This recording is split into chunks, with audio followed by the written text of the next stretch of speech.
এ কোরআন বলছে আমার ভিতরে শুধু রাজনীতি নাই, গোটা বিশ্বকে রাজনীতিকে আমি শিখাই,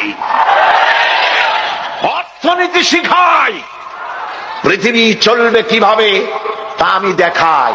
এই জন্য এই কোরআনের আসল মুফাসসির তো আমি নই, কোরআনের আসল মুফাসসির তো মাওলানা সিফাতুল্লাহ সাহেব নন, এর মুফাসসির তো মাওলানা আবুল কালাম আজাদ সাহেব নন, এর আসল মুফাসসির তো মাওলানা কামাল উদ্দিন জাফরি সাহেব নন।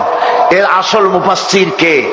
কোরআনের আসল মুফাসসির, জেনুইন অথেন্টিক ইন্টারপ্রেটার, আল্লাহর পক্ষ থেকে নিয়োগ প্রাপ্ত মূল মুফাসসির যিনি, মূল তরজমানুল কোরআন, কোরআনের ভাষ্যকার যিনি, তিনি হচ্ছেন সর্বকালের সর্বযুগের সর্বশ্রেষ্ঠ মহামানব বিশ্বনবী জনাবে মুহাম্মদ রাসূলুল্লাহ সাল্লাল্লাহু আলাইহি ওয়াসাল্লাম।